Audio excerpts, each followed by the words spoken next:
next? I want to talk to Sour Fruit in Canada.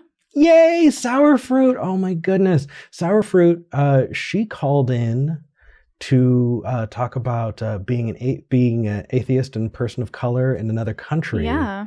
Right? Yes. Sour Fruit. Welcome back. I did. Hi. Hey, Hi. welcome back.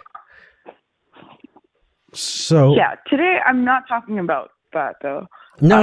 I'm just trying to have people Remind people. Yeah, because we like continuing conversations, and so we want people to be able to start recognizing those callers who call back.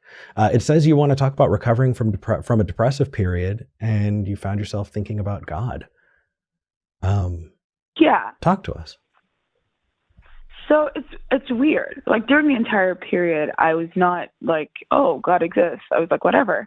And then now I'm getting better, and I'm like, what if God did this? Like, sort of rationalizing, even though he isn't doing anything. Every single thing that I did to get better was me. Yeah. But I can see, it just makes me sympathize with people who would say that they're atheists, and then they find that when they feel better when they go back to religion, because it's easy to be atheistic when you're depressed. But when you have to face a lot of things, like the fact that now you're feeling hopeful again, and you don't know what you want to do. And also maybe some embarrassment in the way that you treated other people. It's easier to just be like, oh yeah, I was horrible back then. There was a demon who was doing something, and now God has helped me out to get through that. It's easier for people to understand, and it's also a way to avoid accountability. And I found myself wanting to do that. Even though I don't believe in God, I was like, yeah, but if I just say that, then I could just make everybody else in my life feel okay with the fact that I treated them badly, even though that's me. Nothing to do with anybody else. Yeah. That's really introspective in a really powerful way.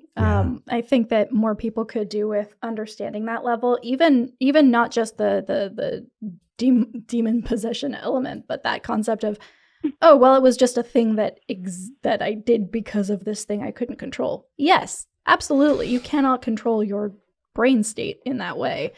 But there is still that level of accountability if you hurt other people during that period. And understanding that by itself is so important.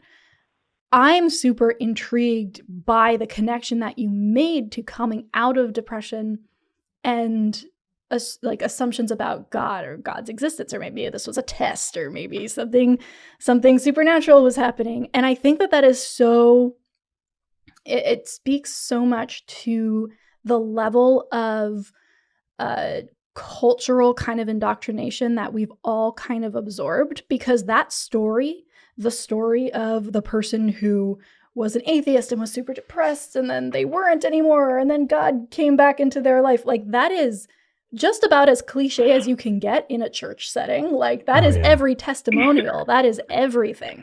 And we absorb that. So, that is every movie on PureFlix. Oh, every movie. I was the mean philosophy professor, and then I got hit by a car and saw Jesus. But it is so accurate to pinpoint that transition into hope is tied in some subconscious way to God. Because that is exactly what the goal was. Oh, you're going to come out of this, and that's God.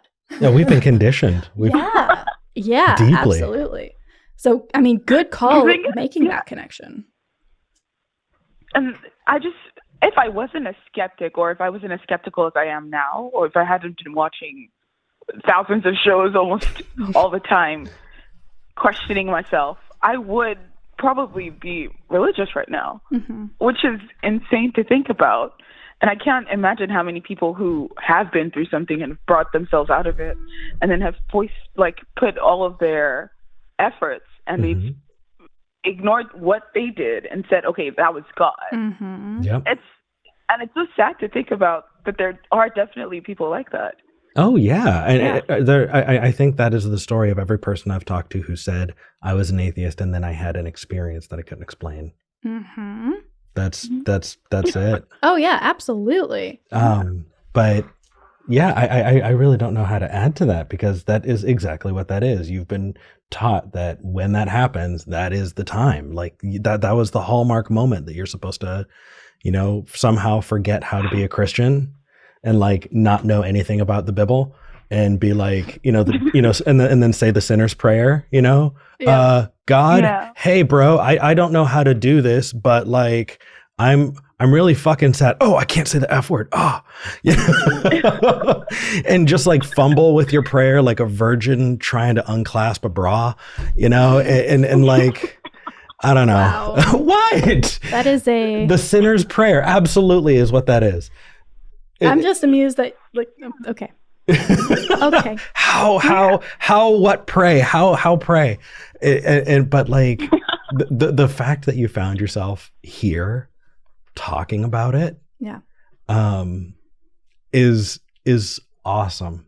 It's awesome. It's literally, one of the biggest reasons why we do this too. We do this show partly because we found ourselves in these positions and we figured it would be beneficial to talk about it. And it is awesome that you're wanting to talk about it.